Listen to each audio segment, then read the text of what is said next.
My name is Mike Cherry, and I'm here today to talk to you about fire service instructors. Fire service instructors need to be effective communicators. Across the country, we have a lot of instructors that that think they can teach, but they don't understand how to effectively communicate. One of the manuals we use to teach instructors to be instructors is the IFSTA manual, Fire and Emergency Services Instructors. And one of the quotes I particularly like in this book is, effective interpersonal communication skills is the foundation for effective instructors. So, throughout the, while we're teaching instructors, one of the major factors that we have to address is how people communicate. Because through communication, the average person spends 60 to 70% of their day communicating in some way, shape, or form. And of that, 45 to 53% of that, they spend listening. So not only do we need to be good communicators, we need to be good listeners. So one of the other manuals that we use to teach fire instructors is published by Joseph Bockler, and one particular quote I like in his book is, students need not only hear your words, but they must be able to understand your words. So being an effective communicator is imperative for fire instructors to be effective. The instructors need to understand they're instructing skills and traits that lives depend on how well their students understand. So we'll start with the communication process. Part of understanding communication is understanding the process. You have a sender in the process.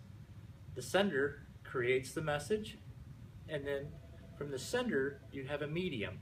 You have the method the message delivered, whether it's during a lecture or by an email or by a text, or nonverbal communication is just as effective sometimes as verbal communications.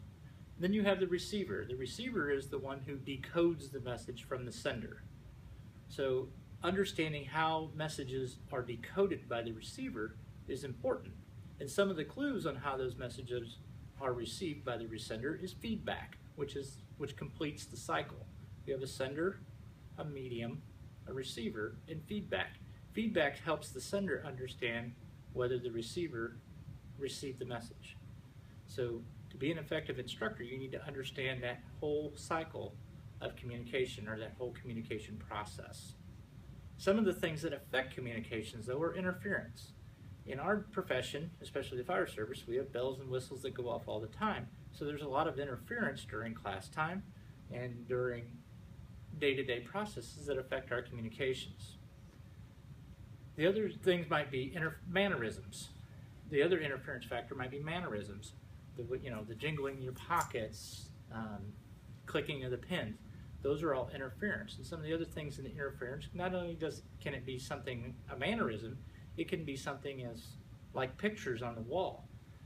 Having pictures up on the wall can be distracting because the students are paying more attention to the picture than they are the instructor. So make sure you check out your classrooms and check out your area that you're doing your instructing in, and make sure that you remove as many of those distractions as you can. Appearance is also an important factor. I wear a white shirt because I'm a chief officer for the fire district. That can cause interference, because if you have people that have problems with authority, the white shirt might indicate may create some interference there. So take that into consideration when you're teaching a class. What's your appearance? Dress appropriately. If you're teaching classes about safety, you need to wear the appropriate safety equipment so that the appearance is consistent with the message. Distractions. We talked about distractions and how distractions can affect learning. All right. One of the major factors in communication is retention. Our ultimate goal is for the students' retention. And in retention, people only retain about 10% of what they read, 20% of what they hear, 50% of what they read and hear, but 95% of what they're taught or you teach them. So fire service instructors need to make sure that they are able to link information to new information and teach their students. That 95% is the ultimate goal, what all instructors want. Because again, fire service instructors need to understand effective communication because lives depend on it. Thank you.